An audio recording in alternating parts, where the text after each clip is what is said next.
تاریخ القدس کلاس 15۔ خدا تجھے کسی طوفان سے آشنا کر دے کہ تیرے بحر کی موجوں میں اضطراب نہیں۔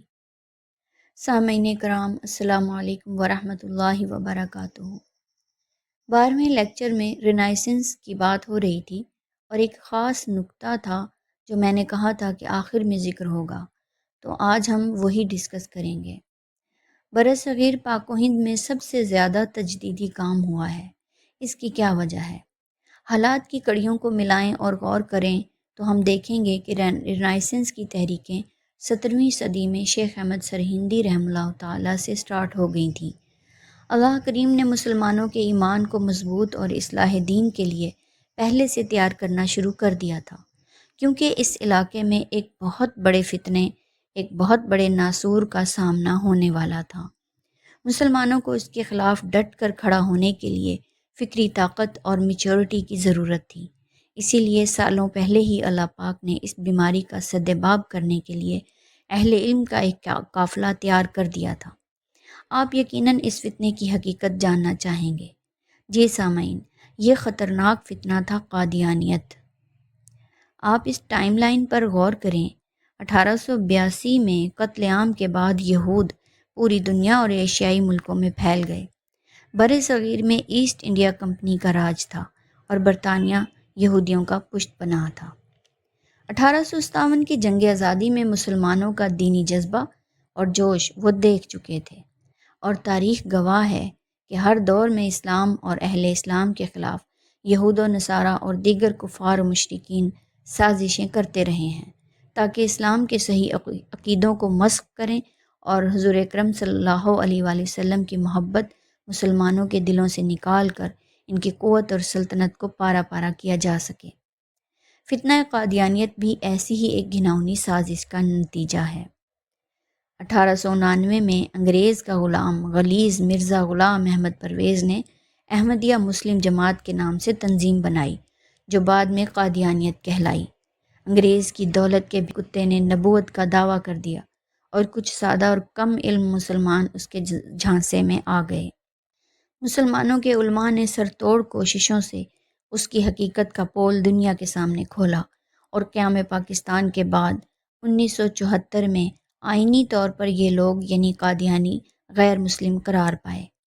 اس فتنے سے پہلے جو تجدیدی تحریکیں آئی تھیں، انہوں نے اس زہر کے تریاق کے لیے ہر دور میں سرفروش پیدا کیے اور دین اسلام اور آقا کریم حضرت محمد صلی اللہ علیہ وآلہ وسلم کی ختم نبوت کے تحفظ کے لیے جان، مال اور وقت لگایا۔ انشاءاللہ قیامت تک ختم نبوت کے تحفظ کے لیے جان لگاتے رہیں گے۔ اس دور میں بھی یہ قادیانی لوگ بہت سرگرم ہو گئے ہیں اور انہیں یہود و نصارہ سے مالی امداد ملتی ہے تاکہ یہ مسلمانوں کے عقیدوں پر ڈاکہ ڈالتے رہیں، لیکن ساتھ ہی ہر مکتب فکر کے علماء ان کی ہر ضرب کا جواب دیتے رہے ہیں۔ یہ قادیانی اب قرآن کریم کی تفسیر میں تحریف کی کوشش کر رہے ہیں، اور آج کل سپریم کورٹ میں ایک مقدمہ بھی چل رہا ہے۔ اللہ پاک آقا کریم حضرت محمد مصطفیٰ صلی اللہ علیہ وآلہ وسلم کے صدقے قادیانیوں کے ناپاک عزائم سے امت مسلمہ کو محفوظ رکھے، آمین۔ آج کی کلاس کا دوسرا اہم موضوع ہے کہ مسلمان آج اتنے بے حس اور بے بس کیوں ہیں؟ کیوں 57 اسلامی ممالک کے ہوتے ہوئے فلسطین میں بے دردی سے قتل عام جاری ہے اور دنیا صرف بیان بازی یا زیادہ سے زیادہ احتجاج ہی کر رہی ہے؟ اس کے جواب میں یہ چند باتیں سمجھ لینا بہت ضروری ہیں جو آج کے دور میں ہمارے ڈاؤن فال کی وجہ ہیں۔ سب سے پہلے آپس کی نا اتفاقی اور انتشار، مذہبی فرقہ پرستی۔ نمبر 2، دین سے دوری اور اخلاقی بیماریاں۔ نمبر 3، دنیا کی محبت اور موت کا خوف۔ یہ ہے وہ سارا ایکسٹریکٹ جو مسلمانوں کے ڈاؤن فال کی وجہ ہے۔ مسلمانوں نے جب بھی نقصان اٹھایا ہے نا اتفاقی اور انتشار کی وجہ سے اٹھایا ہے، اور کفار نے سب سے زیادہ اسی کاز پر کام کیا ہے۔ مسلمانوں میں مذہبی فرقہ پرستی کا زہر انجیکٹ کر دیا گیا ہے۔ یہود و نصارہ ہمارے اندر نفاق اور مذہبی فرقہ پرستی کے بیج بونے کے لیے ہمارا دین پڑھتے ہیں اور بھیس بدل کر ہمارے اندر ہوتے ہیں۔ سادہ لوگ مسلمانوں کو فقہی اور مذہبی اختلافات میں پھنسا کر کمزور کر رہے ہیں۔ آپ دیکھتے ہیں کہ آج ہمارا مذہبی لحاظ سے کیا حال ہو چکا ہے۔ یہود و نصارہ سائنسی اور علمی ترقی کی بلندیوں کو پہنچ رہے ہیں، اور مسلمان چھوٹے چھوٹے فروعی فقہی مسائل کی وجہ سے ایک دوسرے کا گریبان پھاڑ رہے ہیں۔ دیکھیں آج کے مسلمان کے دین کا ایکسٹریکٹ کیا نکلتا ہے کہ رفع یدین کرنا چاہیے یا نہیں، ہاتھ ناف سے اوپر باندھے یا نیچے، کہیں پر آقا علیہ السلام کے حاضر ناظر کے مسئلے پر لڑ رہے ہیں، کہیں عورت کے اونچے سجدے اور نیچے سجدے پر بحث ہو رہی ہے، کہیں تراویح کی رکعات کی تعداد کو دنیا کا سب سے بڑا مسئلہ بنا کر کھڑا کر دیا جاتا ہے، کہیں میلاد کرنے نہ کرنے پر دشمنیاں پالی جا رہی ہیں۔ میڈیا پر دیکھیں تو وہاں بھی اہل علم کی اسی قسم کی بحثیں بڑے زور و شور سے جاری ہوتی ہیں۔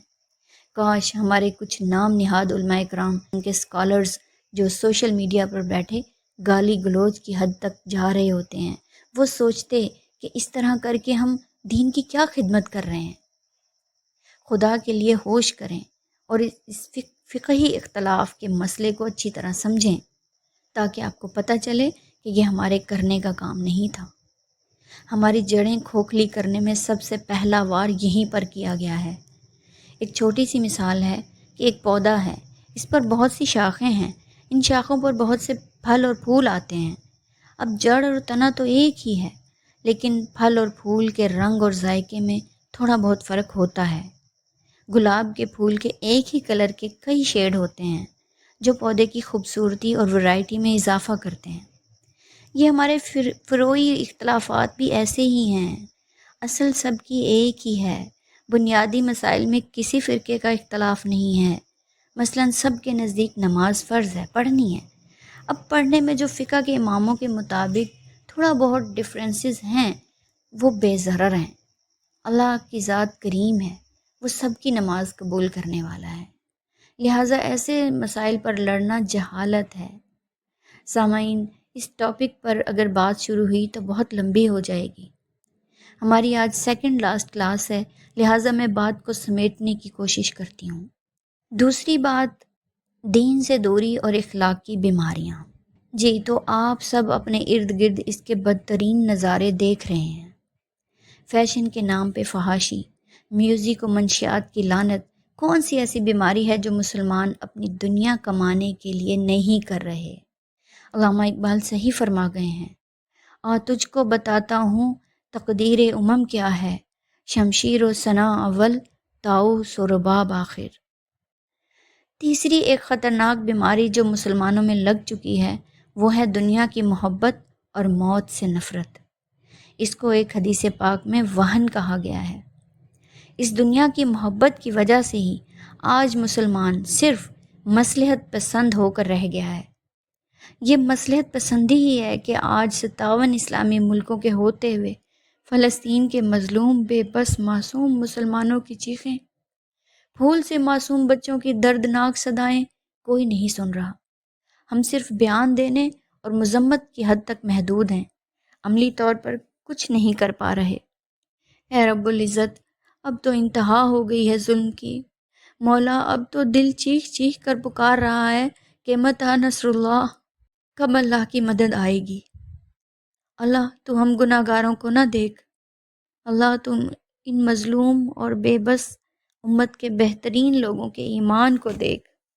اللہ پاک اب تو بہت آزما چکا، اللہ وہ اپنے ایمان پر پورے اتر رہے ہیں، اللہ اب تو مدد بھیج دے۔ اللہ ہمیں اپنی کوتاہیاں اور گناہوں کی تلافی کا ایک موقع دے، اور ہمیں عملی قدم اٹھانے کے لیے کوئی مستند پلیٹ فارم مہیا کر دے۔ اللہم انصر اخواننا فی فلسطین، اللہم تقبل شہدانا، آمین یا رب العالمین۔ کل آخری کلاس میں انشاءاللہ تعالی خاص طور پر اس ٹاپک پر بات ہوگی کہ ہم خواتین اپنے بچوں کی کس طرح عملی تربیت کریں کہ آنے والے دور کے خطرناک فتنوں میں ان کا ایمان سلامت رہے، اور ہم مظلوم فلسطینیوں کی کس طرح مدد کر سکتے ہیں۔ اس سب پر انشاءاللہ بات کریں گے۔ وآخر دعوانا ان الحمد للہ رب العالمین۔